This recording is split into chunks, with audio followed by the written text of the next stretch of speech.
ونستغفره ونعوذ بالله من شرور أنفسنا ومن سيئات أعمالنا من يهده الله فلا مضل له ومن يضلله فلا هادي له أشهد أن لا إله إلا الله وحده لا شريك له وأشهد أن محمدًا عبده ورسوله يا أيها الذين آمنوا اتقوا الله حق تقاته ولا تموتن إلا وأنتم مسلمون يا أيها الناس اتقوا ربكم الذي خلقكم من نفس واحدة وخلق منها زوجها وبث منهما رجالا كثيرا ونساء واتقوا الله الذي تساءلون به والأرحام إن الله كان عليكم رقيبا يا أيها الذين آمنوا اتقوا الله وقولوا قولا سديدا يصلح لكم أعمالكم ويغفر لكم ذنوبكم ومن يطع الله ورسوله فقد فاز فوزا عظيما أما بعد فإن خير الحديث كتاب الله وخير الهدي هدي محمد صلى الله عليه وسلم وشر الأمور محدثاتها وكل محدثة بدعة وكل بدعة ضلالة وكل ضلالة في النار قال الله تبارك وتعالى في القرآن المجيد ولقد كتبنا في الزبور من بعد الذكر أن الأرض يرثها عبادي الصالحون إن في هذا لبلاغا لقوم عابدين وما أرسلناك إلا رحمة للعالمين.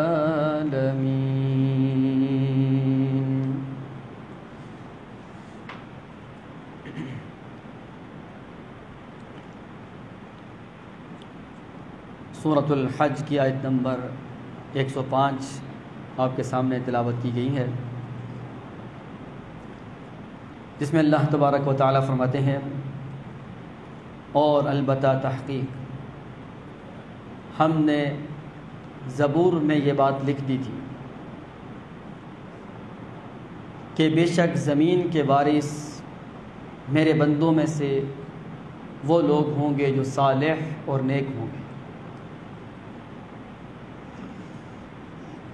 ہم سب کو اس بات کا علم ہے کہ زبور بنی اسرائیل کے مشہور نبی اور اپنے وقت کے نبی بھی اور بادشاہ بھی حضرت داؤد علی نبینا وعلیہ الصلاۃ پہ نازل ہوئی تھی۔ زبور میں یہ بات طے ہو چکی تھی کہ زمین کے وارث صالحین ہوں۔ بہت سارے مفسرین کی رائے یہ ہے کہ یہاں زمین سے مراد پوری زمین نہیں ہے، بلکہ اس سے مراد فلسطین ہے، چونکہ ان کی حکومت فلسطین میں تھی۔ اس آیت کریمہ کو سمجھنے اور فلسطین کی تاریخ سے متعلق واقف ہونے کے بارے میں تھوڑا سا ہم پہلے چلتے ہیں، اگرچہ اس سے متعلق ہم کافی ساری باتیں پہلے کر چکے ہوئے ہیں۔ آج چونکہ رمضان میں فلسطین میں اور مقبوضہ فلسطین میں، ہم اس کو اسرائیل نہیں کہتے چونکہ اسرائیل پوری دنیا میں کوئی جگہ نہیں ہے، اور مسلمانوں کو بھی چاہیے کہ وہ اسرائیل کا لفظ استعمال نہ کیا کریں اور اسرائیل کو گالیاں بھی نہ دیا کریں، اس لیے کہ اسرائیل حضرت یعقوب علیہ السلام کا لقب تھا اور قرآن پاک کا یہ لفظ ہے۔ اسرا کا مطلب ہوتا ہے عبد اور ایل کا مطلب ہوتا ہے اللہ، تو عربی میں اس کا ترجمہ بنتا ہے عبداللہ، اللہ کا بندہ۔ تو اللہ کا بندہ نام رکھ کے اتنی بدماشی کرنا یہ کسی طرف سے بھی کسی طرح سے بھی مناسب نہیں، لہٰذا دنیا میں اسرائیل نام کی کوئی چیز نہیں۔ ہم کہتے ہیں اسرائیل نے فلسطین پہ ظلم کر دیا، یہ جملہ نہیں بولنا چاہیے، ہمیں یہ کہنا چاہیے کہ یہودیوں نے فلسطین کے مسلمانوں کے اوپر ظلم کیا اور یہودیوں نے فلسطین کے اوپر قبضہ کیا ہوا ہے، ناجائز قبضہ۔ کیوں کیا ہوا ہے؟ یہودی اس کو اپنی جگہ سمجھتے ہیں اور ہم مسلمان اس کو اپنی جگہ۔ نہ میرے کہنے سے ہماری بنے گی، نہ ان کے کہنے سے ان کی بنے گی، یہ تو جگہ اس کی ہوگی جس کے پاس دلائل ہوں گے۔ ایک پلاٹ پہ قبضہ ہو جائے، فریقین عدالت پہنچ جائیں، فیصلہ یا تو بدماشی کے ذریعے ہوگا، جو بڑا ہوگا جس کے پاس ڈنڈا ہوگا وہ قبضہ جاری رکھے گا، یا پھر دلائل و براہین کی روشنی میں طے کر لیا جائے گا یہ جگہ ہے کس کی۔ عقل مند لوگ دلائل و براہین کے ساتھ دیکھتے ہیں، اور جو یہودیوں کی طرح بدماشی کرتے ہیں ان کے لیے پھر ڈنڈا آ جاتا ہے۔ تو آج مختصر، چونکہ وقت بہت مختصر ہے، تھوڑا سا یہ دیکھتے ہیں کہ یہ فلسطین ہے کس کا، اور ہر مسلمان کو اس بات کا علم ہے کہ یہودی فلسطین میں آباد رہے ہیں سالہ سال، صدیاں بلکہ۔ تو مختصر دیکھ لیجئے تاکہ ہمارے نوجوانوں کو بالخصوص یہ کانسیپٹ کلیئر ہو جائے، کیونکہ وہ سوشل میڈیا کے اوپر بہت لکھتے ہیں کہ فلسطین کا قضیہ ہے کیا آخر۔ ہم چلتے ہیں ان روایات پہ جن میں رسول اللہ صلی اللہ علیہ وسلم نے فلسطین کی تاریخ بیان کی، بالخصوص مسجد اقصیٰ کی۔ حضرت ابو ذر غفاری رضی اللہ عنہ بیان کرتے ہیں کہ آپ علیہ الصلوۃ والسلام نے فرمایا، یہ جو قرآن کی آیت ہے 4 پارے میں، ان اول بیت وضع للناس للذی ببکہ، سب سے پہلا گھر اللہ کا جو اس دنیا میں بنایا گیا وہ مکہ میں مسجد حرام ہے۔ تو آپ علیہ الصلوۃ والسلام نے فرمایا، آدم علیہ الصلوۃ والسلام نے فرشتوں کے ساتھ مل کر مکہ میں خانہ کعبہ کو تعمیر کیا تھا۔ پھر اس کی تعمیر کے 40 سال کے بعد آدم علیہ الصلوۃ والسلام نے ہی فلسطین میں مسجد اقصیٰ کو بنایا تھا۔ اس کا مطلب یہ بہت پرانی تاریخ ہے اس کی۔ پھر یہ 2 عبادت کے بڑی جگہیں، اور یہاں پہ انبیاء اور رسول کا آنا جانا، مکہ میں بھی انبیاء اور رسول سینکڑوں کی تعداد میں گئے ہیں، اور فلسطین تو تھا ہی انبیاء اور رسول کا مرکز۔ تو تاریخ اپنے آپ کو جب آگے بڑھاتی ہے تو ہم دیکھتے ہیں کہ نوح علیہ السلام کے زمانے میں ایک طوفان آیا تھا، سب کو پتہ ہے اس کا۔ اس طوفان میں یہ دونوں مسجدیں شہید ہو گئی تھیں۔ پھر نوح علیہ السلام کے اس دنیا سے جانے کے 1000 سال کے بعد ابراہیم علیہ السلام آئے تھے عراق میں۔ 80 سال کی عمر میں اللہ تعالیٰ نے ان کو اسماعیل علیہ السلام دیے، 93 سال کی عمر میں اسحاق علیہ السلام دیے۔ یہ بھی بچے ہی تھے کہ اسماعیل علیہ السلام کو اللہ کے حکم سے جا کے مکہ چھوڑائے، اور اسحاق علیہ السلام کو جا کر یہ فلسطین چھوڑائے۔ جب یہ جوان ہوئے، بڑے ہوئے، تو اپنے والد محترم کے ساتھ مل کے خانہ کعبہ کی تعمیر نو ہوئی، مسجد اقصیٰ کی تعمیر نو ہوئی۔ پھر ہم دیکھتے ہیں کہ اسماعیل علیہ السلام کی یہیں شادی ہوئی، یہیں بڑے ہوئے، قبیلہ بنو جرم میں شادی ہوئی، سلسلہ چلتے چلتے چلتے چلتے آگے آپ علیہ السلام تک آگے پہنچتا ہے۔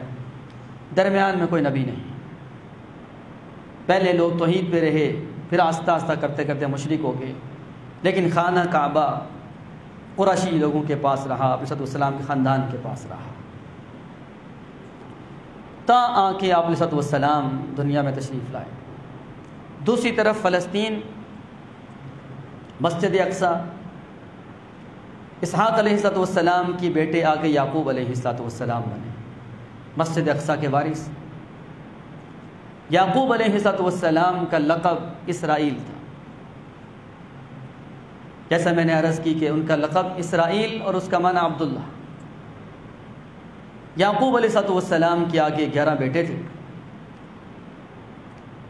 ان میں سے یوسف علیہ السلام کے باقی بھائیوں نے اغوا کیا اور جا کے مصر میں بیچ دیا، اور تقریباً 30-35 سال کے بعد دیکھتے ہیں کہ مصر میں یوسف علیہ السلام کی حکومت ہے، انہوں نے اپنے پورے خاندان کو والدین سمیت وہاں بلا لیا۔ تو یعقوب علیہ السلام کا لقب اسرائیل اور بنی اولاد کو کہتے ہیں، تو بنی اسرائیل یعنی اسرائیل کی اولاد، یعقوب علیہ السلام کی نسل۔ تو یہ ایک خاندان تھا، صرف ایک خاندان، چند لوگوں کا خاندان۔ تو یہ آگ یہاں مصر آ گئے، کرتے کرتے حالات بدلتے رہے، مقامی قبائل نے پھر فلسطین کے اوپر قبضہ کر لیا، وہ مشرک قبائل تھے۔ ادھر مشرکین مکہ تھے، خانہ کعبہ کے متولی، اور ادھر جو ہے وہ مقامی مشرک قبائل نے ان دونوں اللہ کے گھروں کے اوپر قبضہ کر لیا، اور یہ سمجھنے لگے کہ ہم ابراہیمی ہیں اور ابراہیمی دین یہ بت پرستی ہے۔ تقریباً 400 سال گزرتے ہیں، اللہ کے ہاں دیر تو ہے اندھیر نہیں۔ آج یہودی مسلمانوں کے اوپر ظلم کر رہے ہیں، وہ اپنی تاریخ کو اگر پڑھیں کبھی فلسطین میں داخل ہونے کی کوشش بھی نہ کریں۔ اللہ کے ہاں دیر ہے اندھیر نہیں، 400 سال تک یہ سلسلہ چلتا ہے۔ 400 سال کے بعد اسی مصر میں جہاں یوسف علیہ السلام اپنے خاندان کو لے کے چلے گئے تھے، انہی یوسف علیہ السلام کے خاندان سے ہی 400 سال کے بعد موسیٰ علیہ السلام پیدا ہوتے ہیں۔ موسیٰ علیہ السلام، اور ایسے وقت میں انہوں نے جنم لیا جب بنی اسرائیل غلام تھے، حالانکہ جب آئے تھے تو اس وقت آقا تھے۔ اب 400 سال کے بعد قومیں کہاں سے کہاں پہنچ جاتی ہیں، غلام تھے یہ لوگ۔ پوری داستان آپ کو پتہ ہے کہ کس طرح فرعون سے ٹکراؤ ہوا، کس طرح انہوں نے مصر کو چھوڑا، کس طرح مدین گئے، شعیب علیہ السلام کے ہاں 10 سال رہے یا 8 سال رہے، وہاں شادی ہوئی، واپس آئے، نبوت ملی، فرعون سے ٹکراؤ، فرعون کا ان کو پیچھا کرنا، پھر ان لوگوں موسیٰ علیہ السلام کا بنی اسرائیل کو لے کے نکلنا، ساری داستان مسلمانوں کو پتہ ہے، اور ہم سے زیادہ یہودیوں کو پتہ ہے۔ اللہ تبارک و تعالیٰ نے ان یہودیوں کے اوپر جو بنی اسرائیل ہیں کرم کیا۔ پوری قرآن کی تاریخ، انسانی تاریخ یہ بتلاتی ہے، جب سے یہودیوں نے جنم لیا تب سے لے کے آج تک ان یہودیوں میں خیر نام کی کوئی چیز نہیں تھی۔ اللہ تعالیٰ نے مختلف انداز سے 4 مقامات پہ فرمایا ہے کہ اے یہودیوں، ہم نے تمہیں فضیلت دی تھی اپنے زمانے میں۔ ان کو یہ کہا گیا موسیٰ علیہ السلام کے زمانے میں، فَإِذَا دَخَلْتُمُوهُ فَإِنَّكُمْ غَالِبُونَ۔ یہاں توجہ کیجئے گا، تمہارا اصل ٹھکانہ اے یہودیوں فلسطین ہے، تمہیں وہاں جانا چاہیے، اور تو وہاں جو کہ زبردست مشرکین کی حکومت تھی، ہم آپ کو قرآن کی زبان میں وضاحت کر دیں، ہم آپ کو ذمہ داری سے یہ بات کہتے ہیں، تمہارے جنگ کی نوبت ہی نہیں آئے گی، تمہارا جانا ہی فلسطین کی فتح ہوگی۔ 6 پارہ پڑھ کے دیکھ لیں۔ ان لوگوں نے آ کے کیا کہا، ان فیہا قوما جبارین، اے موسیٰ لن ندخلها حتی یخرجوا منہا، ہم ہرگز فلسطین نہیں جائیں گے جب تک وہ وہاں سے نکل خود نہ جائے۔ موسیٰ علیہ السلام نے فرمایا جب تمہارا داخلہ ہی تمہاری کامیابی ہے، لڑائی کی نوبت ہی نہیں آئے گی۔ انہوں نے کہا نہیں۔ اس کا مطلب یہ ہے کہ یہودی انتہائی بزدل قوم ہے شروع سے۔ اللہ تعالیٰ قرآن پاک میں فرماتے ہیں کبھی بھی اے مسلمانوں یہودی تم سے لڑائی نہیں کر سکیں گے، کبھی۔ جب تم ان کے سامنے کھڑے ہو جاؤ گے یہ بزدل ہو کر بھاگ جائیں گے۔ چوتھے پارے میں اللہ تعالیٰ فرماتے ہیں بسا اوقات ان کا غلبہ کسی کے سہارے ہوگا۔ یولوکم الادبار، اگر کسی کا سہارا ان کو نہ ہو، اللہ تعالیٰ فرماتے ہیں قرآن پاک میں کہ یہ پیٹ پھیر کے بھاگ جائیں، اور سب جانتے ہیں اس وقت ان کے پیچھے کون ہے، کس کے سہارے ہی کھڑے ہیں۔ تو موسیٰ علیہ السلام کو غصہ آیا تو انہوں نے ان کو بہت سمجھایا، نہیں مانے، حتیٰ کہ سورہ مائدہ میں آتا ہے کہ موسیٰ علیہ السلام نے بد دعا کی، ربنا افتح بیننا وبین قومنا بالحق وانت خیر الفاتحین، اے اللہ ان میں اور ہم میں جدائی پیدا کر دے۔ یعنی موسیٰ علیہ السلام اپنی قوم کو یہ کے بارے میں یہ فرما رہے ہیں جنہوں نے اتنی مشکلات برداشت کر کے صدیوں پرانی غلامی سے بدبخت یہودیوں کو نکالا تھا،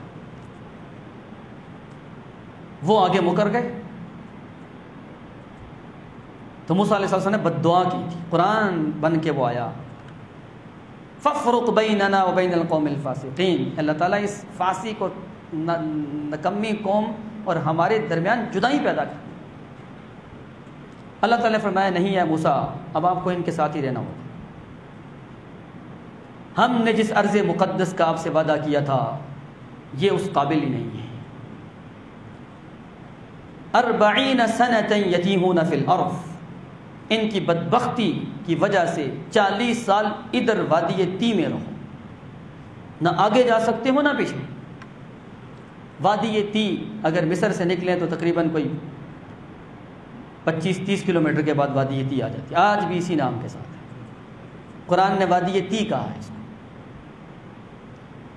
یہ ان کے اوپر عذاب اللہ کا نازل ہوا، نہ آگے نہ پیچھے،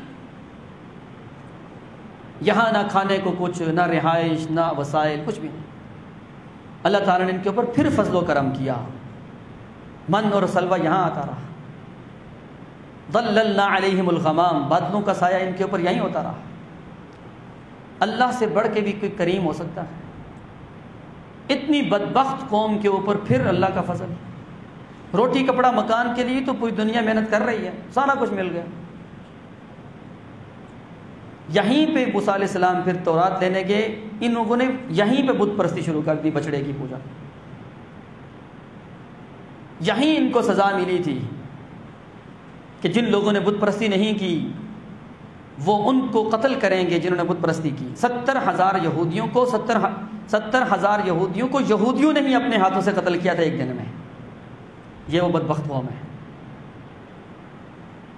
پھر موسیٰ علیہ السلام کا وقت آ گیا تو موسیٰ علیہ السلام ہر نبی سے اللہ تعالیٰ فرشتے آ کے پوچھتے تھے آخری خواہش، تو ان سے پوچھا کہ آپ کی کوئی خواہش؟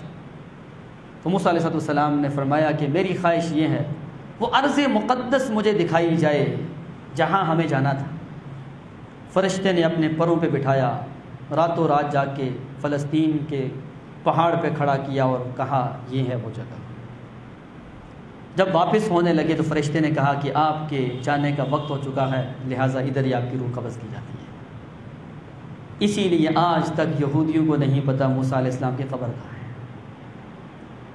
سب سے بڑے نبی یہودیوں کے موسیٰ علیہ السلام تھے، یہ اتنی بدبخت قوم ہے کہ ان کو نہیں پتہ موسیٰ علیہ السلام کی قبر کہاں ہے، کیونکہ ان کے ہاں فوت ہی نہیں ہوئے۔ پھر ہارون علیہ السلام تربیت کرتے رہے، پھر وہی سلسلہ، ہارون علیہ السلام اس دنیا سے چلے گئے۔ پھر وہ نوجوان جو موسیٰ علیہ السلام کا کزن تھا، چچا کا بیٹا تھا، یوشع بن نون، جو ان کے ساتھ حضرت خضر علیہ السلام سے ملاقات کے لیے گیا تھا، یہ وقت کے نبی بنتے ہیں۔ انہوں نے پھر ولولہ جہاد پیدا کیا، 40 سال کی سزا پوری ہوئی، یہ ان کو لے کر نکلے فلسطین، اور وہی ہوا جو اللہ تعالیٰ نے ان سے کہا ہوا تھا، جب تم داخل ہوگے بغیر لڑائی کے فلسطین تمہارا ہوگا، وہی ہوا، مل گئے۔ تو یہ اپنے آبائی گھر آ گئے۔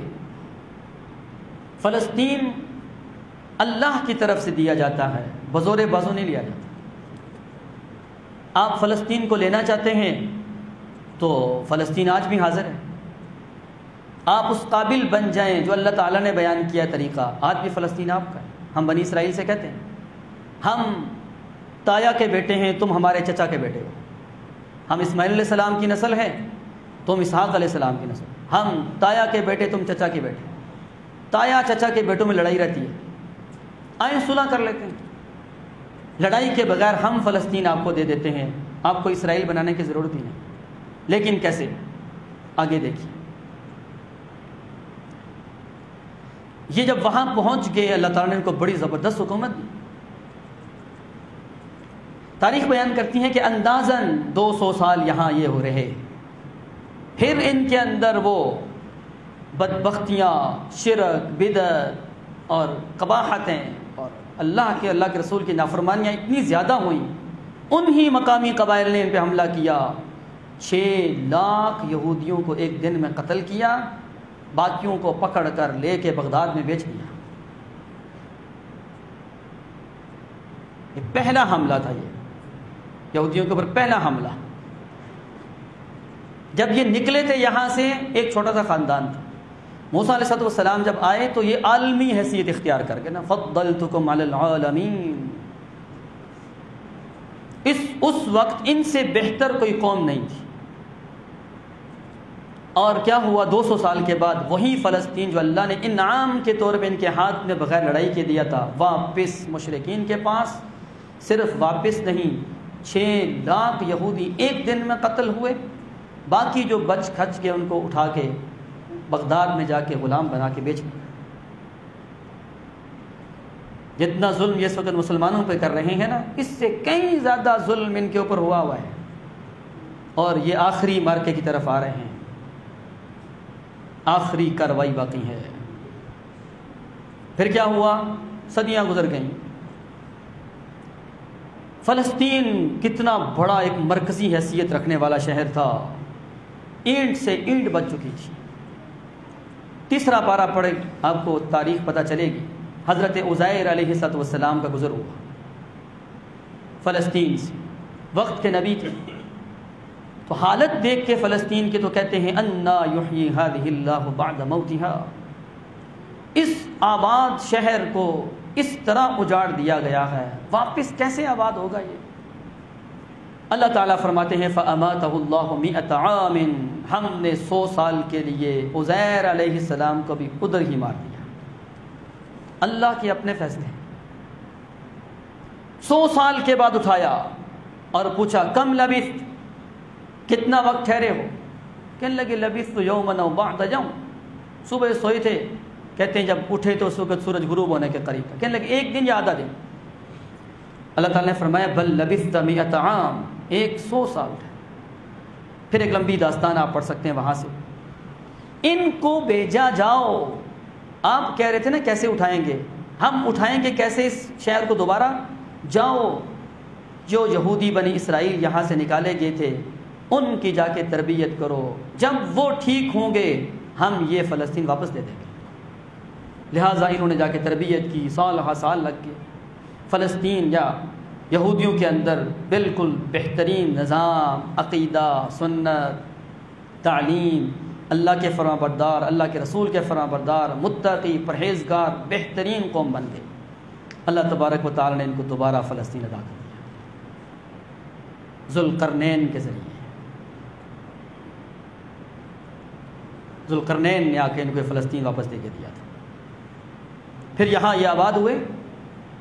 وہ لمبی لڑائی آپ کو پتہ ہے، دوسرے پارے کے اختتام پہ جالوت کو قتل کیا تھا۔ طالوت تھے بادشاہ، طالوت کی فوج کے کمانڈر تھے حضرت داؤد، عام نوجوان تھے۔ داؤد علیہ السلام کی شادی بھی طالوت علیہ السلام کے گھر سے ہوئی۔ طالوت جب فوت ہوئے داؤد علیہ السلام بادشاہ اور نبی بن گئے، اور اس کے بعد داؤد علیہ السلام فوت ہوئے تو ان کا بیٹا سلیمان بنی اسرائیل کی تاریخ کا سب سے زبردست سنہری دور ہیکل سلیمانی،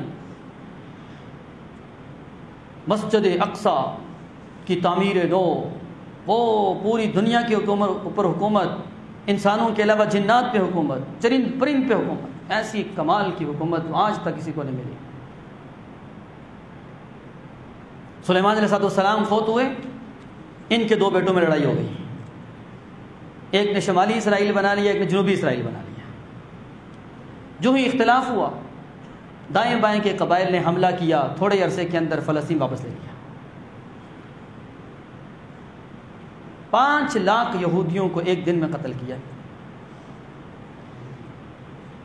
اس کے بعد پھر یہ آگے آباد ہوئے، بہت عالی شان ان کے پاس وقت گزرتا رہا، بالآخر وہ آخری وقت ان کے اوپر آیا جب انہوں نے حضرت عیسیٰ علیہ السلام کو اپنے طور پہ سولی پہ چڑھایا، جو کہ وہ عیسیٰ علیہ السلام بھی یہیں فلسطین میں تھے۔ تو اللہ تبارک و تعالیٰ کا کوڑا ان کے اوپر برسا۔ 70 سال کے بعد بخت نصر نے ان کے اوپر آخری اٹیک کیا تھا اور ان کو فلسطین سے نکال دیا، اور تقریباً 5، 6، 7 لاکھ یہودیوں کو اس نے بھی مارا۔ سب سے زیادہ قتل بخت نصر نے ان کو کیا اس زمانے میں۔ اللہ تعالیٰ نے سورہ انعام میں، سورہ انبیاء میں فرمایا وَحَرَامٌ عَلَىٰ قَرْيَةٍ أَهْلَكْنَاهَا أَنَّهُمْ لَا يَرْجِعُونَ۔ اب فلسطین میں یہودیوں کی آبادی کو ہم نے حرام قرار دے دیا۔ بخت نصر نے جب حملہ کیا، ان کو نکال کے خود قابض ہو گئے، چونکہ عیسائی تھے، مسلمان تو اس وقت تھے نہیں۔ اس کے 500 سال کے بعد آپ علیہ السلام پیدا ہوئے، پھر آپ آئے، دین اسلام پھیلا۔ حضرت عمر رضی اللہ عنہ کے زمانے پہ حملہ ہوا ان عیسائیوں پہ، فلسطین مسلمانوں کے پاس آ گیا۔ 3-4 مرتبہ یہودیوں کے پاس گیا، پھر ایک مرتبہ عیسائیوں کے پاس گیا۔ تو عیسائیوں کے پاس کب سے؟ وہ 70 عیسوی سے لے کر تقریباً 600 سال ان کے پاس رہا ہے فلسطین۔ پھر حضرت عمر رضی اللہ عنہ کے زمانے میں مسلمانوں کے پاس آ گیا، اور آپ کو پتہ ہے بغیر جنگ کے آیا تھا، بغیر جنگ کے پورا فلسطین مسلمانوں کے ہاتھ میں تھا۔ فلسطین کی تاریخ ایسی ہے، یہ اگر کسی نے صالح اور نیک بن کے لیا ہے بغیر جنگ کے ملا ہے، یا نیک بن کے لیں گے بغیر جنگ کے ملے گا، یا برا بن کے لیں گے آپ کو قتل و غارت کرنی پڑے گی۔ یہ تاریخ شاید ہے۔ پھر 6 صدی ہجری کا اختتام ہو رہا تھا، مسلمانوں میں بد اعمالیاں، برے۔ یہ جو آیت میں نے آپ کے سامنے پڑھی ہے سورہ انبیاء کی 105 نمبر آیت، اس میں کیا ہے؟ ہم نے زبور میں یہ بات لکھ دی کہ ہم نے فلسطین کا وارث نیک لوگوں کو بنانا ہے۔ ہم برے ہو گئے، عیسائیوں نے حملہ کیا، اور 100 سال تک مسلمانوں سے فلسطین چھن گیا تھا۔ پھر جس طرح عزیر علیہ السلام کو بھیج کر اللہ تعالیٰ نے یہودیوں کی تربیت کی تھی، آپ کے بعد تو نبوت کا سلسلہ بند ہو گیا تھا۔ اللہ تعالیٰ نے اس امت کے عظیم لوگوں میں سے حضرت امام تیمیہ رحمۃ اللہ علیہ کو اٹھایا، اور صلاح الدین ایوبی جیسے مجاہدین کو اٹھایا۔ انہوں نے ایسی تربیت کی، مسلمانوں کی عقیدے کی تربیت بالخصوص، کہ فلسطین واپس لے کے مسلمانوں کو دیا، اور تاریخ اس بات پہ گواہ ہے۔ جب مسلمانوں سے عیسائیوں نے چھینا تھا، خون کی ندیاں بہہ گئی تھیں۔ جب صلاح الدین نے واپس لے کے دیا، اللہ ان کی قبر کو منور کر دے اپنے نور سے، ایک ذرہ خون ریزی وہاں پہ نہیں ہوئی تھی۔ کسی عیسائی کو ناجائز قتل نہیں کیا گیا تھا۔ جو حملہ آور ہو کے آیا اسے مار دیا گیا، جس نے اپنے آپ کو محفوظ کرنے کے لیے جو سرنڈر ہو گیا، اس کو انہوں نے جگہ دی محفوظ، اور کہا کہ یہاں سے نکل جاؤ۔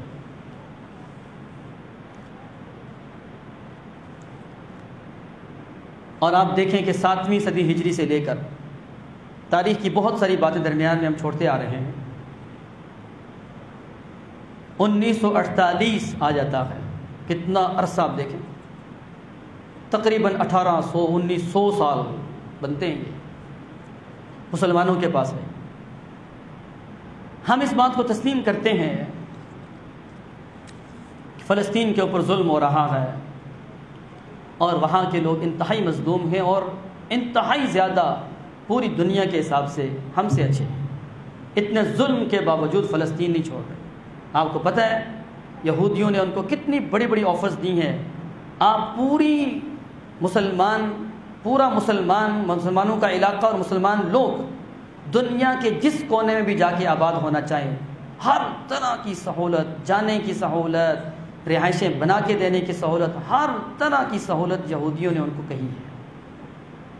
ان مسلمانوں نے کہا ہے ہم سوکھی روٹی کھا لیں گے لیکن اس جگہ کو نہیں چھوڑیں گے، ہم سے افضل ہیں وہ لوگ۔ لیکن اگر آپ تاریخ کے اعتبار سے دیکھیں، انسانی تاریخ جو میں نے آپ کے سامنے مختصراً رکھی ہے، فلسطین کے مسلمانوں کی اخلاقی حالت انتہائی بری ہو چکی تھی کہ ان کے عقائد میں بھی شرک، ان کے اعمال کے اندر بھی، اور ظاہری طور پر یا معاملات کے اندر انتہا درجے کی کرپٹ قوم یہ فلسطین کے مسلمان بن چکے تھے۔ آپ پڑھ کے دیکھیں، اس وقت، یہ تو میں بہت پرانی بات آپ سے کر رہا ہوں، اس وقت پاکستان کے لوگ جو کہ فلسطینی ہمارے اساتذہ بھی رہے ہیں یونیورسٹی میں، فلسطینی ہمارے کلاس فیلوز بھی رہے ہیں، فلسطینیوں کے ساتھ بات چیت بھی رہتی ہے ہماری، جتنے زیادہ معاملات کے اندر اور جتنے زیادہ اخلاقیات کے اندر فلسطین میں خرابی ہے، ہمارے پاکستان میں نہیں ہے۔ یہ وجہ بنتی ہے کسی قوم کے اوپر کوئی اور آ کے قابض ہوتا ہے، ایسے اللہ تعالیٰ کسی پہ ظلم نہیں کرتا۔ میں اس کے اوپر آپ کو 2 مثالیں دوں گا، صرف یہ بات واضح کرنے کے لیے کہ فلسطین کے اوپر اب یہ وقت کیوں ہے، لیکن ان مثالوں کا مطلب یہ نہیں ہوگا کہ وہ ہم سے برے ہیں اور ٹھیک ہے ان کو مار پڑتی رہے، ایسا نہیں ہے۔ آپ صلی اللہ علیہ وسلم نے فرمایا تھا کہ وقت ایسا آنے والا ہے، مستدرک حاکم کی روایت ہے، ایک لمحے کے لیے مسجد اقصیٰ کے پاس ٹھہرنا پوری دنیا اور وما فیہا سے بہتر ہوگا۔ یہ وہ وقت ہے، فلسطین کے برے مسلمان ہم اچھے مسلمانوں سے اچھے ہیں۔ اس کے اوپر انشاءاللہ ہم بات کریں گے کہ فلسطین اب وہ جو صورتحال کیا ہے اور اسرائیل کیا کرنا، اسرائیل نہیں بلکہ مقبوضہ فلسطین کے اندر آباد یہودی کیا کر رہے ہیں۔ میں شروع میں بات کی تھی، آپ لوگ لیٹ آئے ہیں، جیسا کہ اکثر آپ لوگوں کی عادت ہے لیٹ آنے کی، کوئی پرواہ نہیں ہوتی امت مسلمہ کو، آپ پورے ہفتے میں 1-آدھا گھنٹہ ہے اور اس میں جا کے اپنی تربیت کر لیں، یعنی امت مسلمہ کیوں مار کھا رہی ہے اسے اپنی پرواہ نہیں ہے کہ ہم نے جمعے کے خطبے کے اندر جا کے کوئی بات سیکھنی بھی ہے۔ سوشل میڈیا کے اندر ایسا غرق ہے ہماری قوم کہ خطبے جمعے کو کچھ سمجھتے ہی نہیں۔ ایسی قوم کو ایسے ہی پیٹنا چاہیے، ایسی قوم کو ایسے ہی یہودیوں کا غلام بننا چاہیے جن کو جمعے کے خطبے کی فکر نہیں ہوتی۔ اور یہ بات آپ لوگوں سے کہہ رہا ہوں، فلسطین کے مسلمانوں سے نہیں کہہ رہا۔ جو مرضی اس کو محسوس کرتا ہے بھلے کرتا رہے، صحیح بات کر رہا ہوں میں آپ لوگوں کو کم از کم اتنا خیال کرنا چاہیے کہ آدھا گھنٹہ آپ اپنے لیے تو مسجد آؤ۔ ہم نے آپ کے آنے سے کوئی زیادہ ثواب نہیں کمانا، آپ نے اپنے لیے کچھ بننا ہے۔ امت مسلمہ پٹ رہی ہے پر ہماری قوم کو آدھا گھنٹہ مسجد میں بیٹھنے کے لیے فرصت نہیں ملتی۔ کیا آپ فیس بک کے اوپر پوسٹیں لگائیں گے اسرائیل کے خلاف، اور کیا آپ سٹرائک کریں گے اور ان کے خلاف کھڑے ہوں گے؟ جن کو اپنے پاس ٹائم نہیں ہے اپنے لیے، وہ یہودیوں کے خلاف کھڑے ہوں گے؟ سوچ ہے آپ کی۔ یہودی وہ قوم ہے جنہوں نے آج تک اپنی یونیورسٹی میں 1 گھنٹے کی چھٹی نہیں کی ہوئی، جو اپنے مذہبی عبادت خانوں کے اتنے پابند ہیں کہ اپنے جیب خرچ سے دیتے ہیں سارا کچھ، اور 1.5 کروڑ ہونے کے باوجود پوری دنیا کو وقت میں ڈالا ہوا ہے۔ ہم اپنے ملک کے اندر، اپنے سیکٹر کے اندر آرام سے نہیں رہ سکتے۔ وجہ یہ ہے میں اور آپ اپنے ساتھ بھی مخلص نہیں، اللہ کے گھر سے ہی مخلص نہیں، اور ہم سے اللہ تعالیٰ کے گھر یہودی چھین رہے ہیں۔ اس لیے کچھ تھوڑا بہت خیال کریں اپنے لیے، آیا کریں وقت پہ۔ اور اگلے جمعے کو انشاءاللہ زندگی ہوئی، توفیق ہوئی تو موجودہ جو صورتحال ہے، سوشل میڈیا کے اوپر ہمارے نوجوان بہت بفر جاتے ہیں اور غلط پوسٹ اور ہر آنے والی اسرائیل کی جارحیت کی ویڈیو شیئر کر رہے ہوتے ہیں۔ یقین کریں اگر آپ نے مسلمانوں کا اور دل جلانا ہے تو یہودیوں کی بمباری والی پوسٹ شیئر کر دیا کریں۔ یہ وقت یہودیوں کی پوسٹ شیئر کرنے کے نہیں ہے، یہ وقت مسلمانوں کے مجاہدین کی کاروائیاں شیئر کرنے کے ہیں۔ لیکن اس کے اوپر انشاءاللہ ہم تھوڑی سی سخت ڈوز دیں گے آپ کو، اگلے جمعے ذرا وقت پہ تشریف لائیے گا۔ اللہ تعالیٰ مجھے اور آپ کو سمجھ اور توفیق عطا فرمائے۔ ہم کوئی عقل کے ناخن لیں، من حیث القوم، پاکستانی ہونے کے ناطے عرب تو ویسے ہی ان کے غلام ہیں۔ آنے والے وقتوں میں اگر خیر کسی قوم میں تو صرف پاکستانی قوم میں، اور جن سے خیر کی توقع ہوتی ہے ان کو سخت ٹائم دیا جاتا ہے، ان کو کمفرٹ زون سے نکالا جاتا ہے، ان کو یہ عیاشیوں اور آزادانہ طبیعت سے نکالا جاتا ہے۔ آپ وسلم کی زندگی اٹھا کے دیکھیں تو یہ پاکستانی قوم ہے جس نے یہ کام کرنا ہے آنے والے وقتوں میں، نہ ترکی کر سکے گا۔ تاریخ پڑھ کے دیکھیں، آپ صلی اللہ علیہ وسلم کے فرامین ترکی ویسے ہی ختم ہو جائے گا، نہ مصر کر سکے گا اور نہ ہی کوئی عرب کنٹری، صرف پاکستان اور ملک پاکستان کر سکے گا۔ لیکن تب کر سکے گا جب پاکستانی سنجیدہ ہو کے اللہ کے ساتھ مخلص ہوں گے، اللہ کے رسول سے مخلص ہوں گے، تب پاکستان کے اوپر وقت آئے گا۔ نہیں ہوں گے پھر پاکستان کے حکمران ہی پاکستانیوں کو ماریں گے جیسے اب مار رہے ہیں اور کھا رہے ہیں ہم سے، اور یہ سچی باتیں ہیں بھلے کڑوی لگے۔ تو اللہ تبارک و تعالیٰ مجھے اور آپ کو اپنے ساتھ مخلص ہو کر امت مسلمہ کے لیے کھڑے ہونے کی توفیق عطا فرما دے۔ وآخر دعوانا ان الحمد للہ رب العالمین۔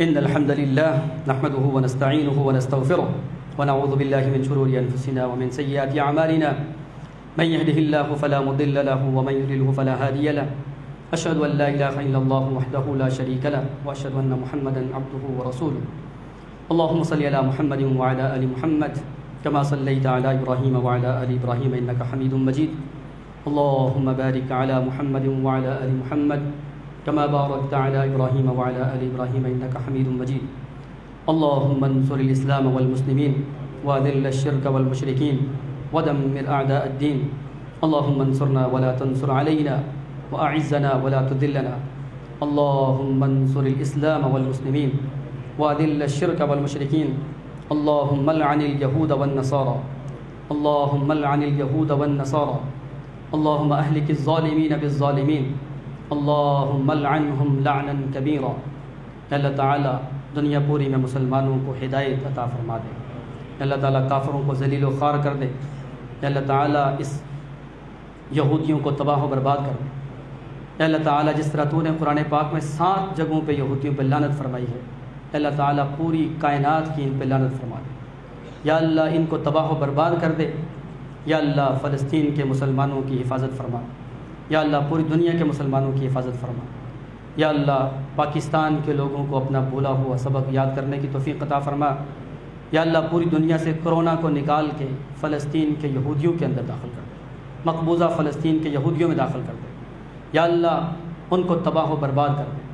اپنی نمازوں میں، اپنے سجدوں میں اور اپنے مخصوص جو اوقات ہیں دعاؤں کی قبولیت کے، آپ نام لے لے کر، آپ صلی اللہ علیہ وسلم لعنت فرماتے تھے یہودیوں پہ نام لے لے کر۔ عام کوئی کافر ہو اور وہ مضر نہ ہو اس کے اوپر آپ نام لے کے نہیں کر سکتے، لیکن یہودیوں کے اوپر آپ صلی اللہ علیہ وسلم نے جاتے وقت بھی لعنت فرمائی تھی۔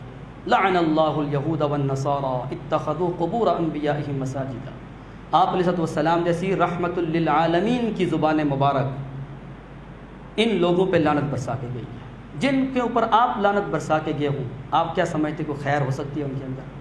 لہٰذا دن رات ان کے اوپر لعنت بھیجنا یہ ہمارے لیے بہت بڑا ثواب ہے، جن لوگوں نے پوری دنیا میں مسلمانوں کو نہیں بلکہ پوری دنیا کو وقت میں ڈالا ہوا ہے۔